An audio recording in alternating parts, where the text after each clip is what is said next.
YouTube, Quinn Wade, just coming to y'all with some NBA news, hot topic.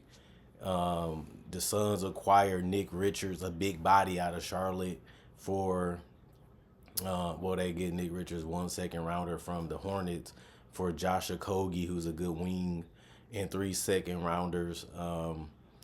This was interesting. They was rumored that they'll be working on this deal for about 2 3 weeks, and now it finally became official. The Hornets will receive second round picks originating from the Denver Nuggets in 2026 and 2031. That's real good to see. They have a long time to get good, and they still got to figure out some pieces that they might need to be a competitive team, which they showed that they're still not this year. And they're really top heavy. They don't really have a great bench, in my personal opinion. Charlotte doesn't. As well as a 2031 second round pick via the Suns. The Suns will receive Denver's 2025 second round pick for the people that care about who the picks are coming from and what draft matters here, where, or there. So that's the years and that's the teams that they're getting the picks from that the Suns had and Charlotte had. The Suns have been looking for an upgrade at center with Yusuf Nurkic out of favor with Mike Budenholzer. The Hornets and Suns previously discussed the inclusion of Nurkic in a trade for Richards. Richard, who is represented by Javon Phillips and Jared Mocha and Jeff Swartz, is signed through the 2025-26 season on a $5 million deal. And you can't really beat that for a guy that can possibly be a good screen setter and rebounder. Not the greatest rim protection type of guy, but he has potential. You never really know how, another team is going to use you and what situation they're going to put you in until you get there. And I think that that's something that matters. Like, you going to a team with better weapons offensively, better spacing, compared to the Charlotte Hornets, and you go into a team that's trying to win, and you're going to have a whole different type of experience. Of course, they got to knock off some of those bad habits that he had, in Charlotte, and he was sitting a lot on the bench in Charlotte too. He wasn't a starter; he was just one of their backups. I was surprised that they wanted to get rid of Nurkic because they traded for Nurkic, and then he become this guy that can set screens, do dribble handoffs. He's a guy that can hit the three, hit a free throw. He can post up just a little bit, and well, if you're going to get a guy that's young and is athletic and very mobile, then it makes sense to go in that direction. But they still got to figure out what they're going to do with the rest of this roster because they have one of the highest payrolls, and the record don't really show that it's worth it. But he did average 8.9 points, 7.5 rebounds, and 1.2 blocks in 21 minutes over 21 games this season for the Hornets, which is good to see. When he got out on the court, he really made a difference. You got to remember that Mark Williams did miss a good chunk of the beginning of the season. So he had more opportunities, and he had played a lot better because they needed him to, and they relied on him a lot more. So he was able to show what he can do and what he can bring to the table if he has a bigger role. And ultimately it ended up getting him to Phoenix, which could be a good situation, could be a bad situation. You never really know until you get there and play and see the organization for what they are, see the coaching staff for what they are. And if they're going to be hard on Nurkic, just imagine playing with a guy that has never really played winning basketball in the NBA. That can be a little chaotic. But, it's part of being a professional. You got to expect the worst, got to expect the best to get to where you want to be in life. And in this perfect example, on a court. And also wanted to mention, because Okogie is a solid player, he is averaging 6 points and 2.9 rebounds in 14 minutes over his last 25 games. He's not going to be a big part of what they're going to do, but he is shooting a career best 38% on three-pointers, which is good to see. I like him doing that, but he also can get to the basket. He's a good transition player too. The Suns got a bunch of wings: Royce O'Neal, Grayson Allen, and guys like that. Obviously, they have Devin Booker and Bradley Beal and Kevin Durant and Ryan Dunn. They have so many guys that play the same position as Okogie. You might as well just go for a big at this point, because at least it makes you tougher, and at least it gives you a different look that you can throw out there, because your Nurkic is not the most athletic guy that you can really have. And Plumlee is not the greatest scorer or free throw shooter either. So we're going to see if Nick Richards can come in there and blend his intelligence and his patience and see if that can help mature him quickly as he has to really be a quick learner for a guy like Mike Budenholzer if he wants to get time and minutes, because he really wasn't getting time and minutes even in Charlotte. It was just mainly because Mark Williams was injured, and that's something that people probably ain't going to mention or say, but it's the truth because I was watching the Hornets all season. But also the Lakers, they signed Trey Jamison to a two-way, and they waived Quincy Oliveira. We knew that he would have a chance to play, and it's good to see him play in the NBA. Most parents want to see their kids' dreams come true. So Quincy did get to the league. He did get a chance to play on the court. He was able to play against Steph Curry, his favorite player, which was a beautiful moment. But back to business, as ugly as it can be, and like I said, back to the work week. Now he get waived for another guy that they like a little bit more. Now we're going to see what happens to Trey Jemison. Jemison is represented by Derek Powell. He appeared in 16 games with the New Orleans Pelicans. Jemison averaged 2.4 points and 2.8 rebounds in 10.4 minutes. Obviously, he's not going to get a lot of playing time in LA. They got Reeves, they got Rui, they got LeBron, they got AD, they got Dalton Connect, and all those guys already on the roster. So he's obviously going to be below them. But if anything goes crazy, at least you know what he can do because they had him before. I like what I'm seeing out of a lot of these other guys too, trying to fight their way in the NBA and trying to keep their NBA dreams alive. But that's how you have to look at it. Another thing, Jimmy Butler update. Jimmy Butler plans to report back to the Heat on Thursday. He's not happy about that for what I heard and for what I read is that he still wants out. He wants to be traded. He doesn't want to have no parts with the Miami Heat organization. Obviously, the suspension was only going to make him more frustrated. It was only going to make him more mad. But his teammates are still winning games. I think they're 3-2 or something like that as the recording of this video without him. So they're showing you that we can still compete, we can still play. We just need you to get back to being that dominant Jimmy Butler, not for another team, but for this team. And it's goofy, it's funny, but y'all know it's true. Like, Jimmy Butler is too good to be trying to give away for nothing. Even though he is getting older and his contract is almost up. Like, didn't we sign you to this contract? Didn't we bet on you being a him for this organization? Did we almost get to that finish line 2 times, since you've been here? Let's try to ride this thing out, see what happens, see what we can do, see what our matchup is in the playoffs, and let's go out there and see if we can beat these guys. Another sad thing is Dennis Smith Jr. He's seeming like they don't really want him in the NBA as much, so he's set to join Real Madrid if his doctor stuff goes well. He's trying to make it back to the league. He's trying to make it back to a roster. He loves the game of basketball, but like we said, even with somebody like Oliveri, it's hard to stay in the league. It's hard to keep your spot. Even if you work hard, even if you put in the work, there's always somebody else that wants it because the NBA spots are so coveted, but it ain't that many of them to have. And that's why guys continually get cut, even if they put in the work and don't cheat the game and do it the right way. There's always somebody stronger, somebody bigger, somebody younger, somebody more athletic that they want to take a gamble on. We all commodities, we all assets in this NBA game. Don't like using that terminology, but it's true, and it really became popular. And this channel was one of the reasons why people look at the word assets as respectable, because people look at, you want me, and I want to be wanted, and I want somebody that wants me to help them, and it makes me feel like I'm needed, and it makes me feel like I can make a difference. Kind of a little bit of a trick that the organization play on you, because they're going to use you for as much as they want to, even though you do get benefits like staying in the league and get all the things that comes with that. It's just more or less the truth, and I just want to be honest with my fans like I always have been. The Heat also wanted to say that they don't really like the options that they have with Jimmy Butler. He's older. He's having problems staying on teams. Teams don't know if he's going to be committed.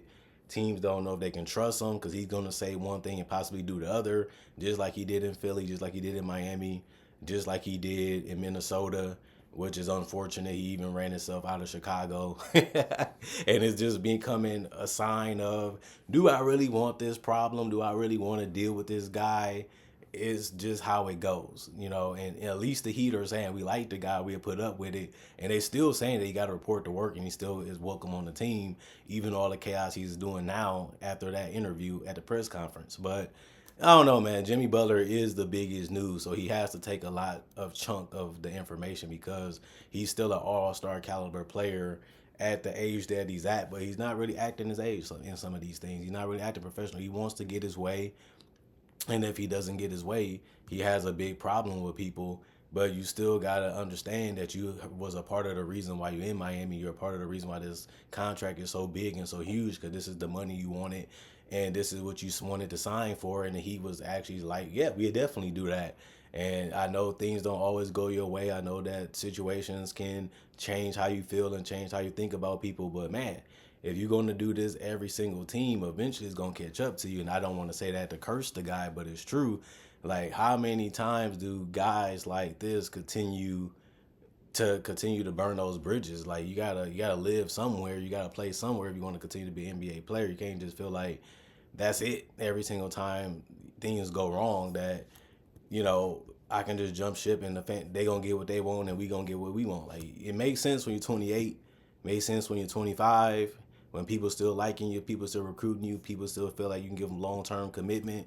It's a lot harder to do a lot of that stuff when you're in your 30s, especially when you're closer to 40 and you're also injured a lot and you're also in a tough situation to where you're not producing the way that you used to, and it only should decline. Not saying that it will, it only should decline at this point, especially because what is your role for these next couple teams that you're going to be on? Is it just going to be a ball handler scorer like it was in Miami? Because you say you want to get back to that dominant Jimmy. I mean, that's just saying that you want a huge payday. But I mean, if you actually have to back that up, and people saying I don't really like the potential contracts, you're gonna talk me into it. You're gonna tell me what I want to hear. You're gonna tell me them lies that sound good, so you can get what you want out of the deal. But you just got that out of Miami, and it's still ending the same way as the other team. So I don't like it. I'm not enjoying it. I'm not gonna be happy about it. Somebody's gonna pay this man because he's just that good and he is one of the best wings in the game. But $52 million though, $52 million next year that he can opt out of, which he said that he was only going to use it to his own advantage, like he should, because his contract is his money that he already worked hard to earn. And I will give him credit that, and we already do. But look how much money these players are making to act like this, to act the way that they're acting, and to demand the stuff that they're demanding, and everything is already going in their way to a certain extent, and then they still give you this. It's just unacceptable. And that's why people say, Quinn, you know what? I hire you to be a coach. I don't really want to get on another man's wood and tell them we need you to do this and try to be a person that's talking to this person, trying to force this person, trying to communicate with this person. And they can do whatever they want to and still possibly get their way with another organization. I just can't see myself doing that each and every day I go to work. It's to each their own on that. I'd rather be an analyst than be a coach. I love the game of basketball. I'm devoted to the game of basketball. I enjoy the game of basketball. But one thing we all laugh about, even though it really ain't that funny, the first people to go are the coaches. And we done seen it for how many years that I've been doing this. I've been doing Hot Topic, and at least one, even Mike Brown got fired this season. And now when they was doing well, which they just ended their streak, it was, well, Mike Brown, we playing hard. We got to prove this. We got to prove that. We all kind of in it for ourselves too. So Jimmy not going to be fully wrong. It's just the way you go about it and the way you handle it. And I would agree with other people, and I said this on my channel, the Heat are better off keeping Jimmy Butler and letting that contract run out, because it's not no good deals, or it's hard to make a deal because of the cap and because of his money. So we kind of need you to just play your best basketball, do your best home run tour, showing you that you're still great, you can still do it, and audition for the next team while you're still in the Heat uniform. And then the Heat can try to move you, or they'll let you go if you prove your worth to another team while you're still playing. But the way he played this year, he still will be a starter. He's still going to be respected as a player. But it's just getting ridiculous seeing him handle the situations the way he's handling it and expecting to get the better of people over and over again. And like I said, he didn't win a championship. He got you close. He showed that he can be a big part of what you do if you're trying to get there. But Towns is an all NBA big man. Joel Embiid is an all NBA and MVP big man. And in Chicago, you had it your way. You was an all-star and stuff like that too. And you left some of the best bigs you can have, and you left some of the best teams that was built around you and had a lot of talent around you to go to Miami to be the guy. And now I just don't know what he's going to be because he's older. And that's the problem with his contract, and that's the problem with the situation is this is something we have to look at too. It's not the way you're conducting yourself. You got this, and this too that we have to look at when we're evaluating, do we want to make that move to get you?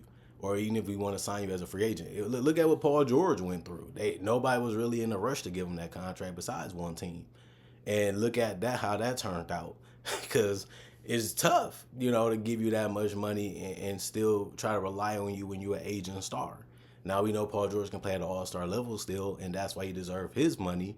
But it wasn't a surprise when he showed a decline, and he has shown that he can't stay as healthy when your body don't recover and heal the same way when you're this age. But that's just my take on it. I'm still going to say some of the same things just to give the fans, especially the Heat fans, their flowers. Y'all are still rooting for y'all team. The Heats are still going out there competing. They're still going out there trying to win games, and they're just devastated that Jimmy Butler feels the way that he feels and went about it the way that he went about it because they feel like he was the guy that really was coming there to win with them.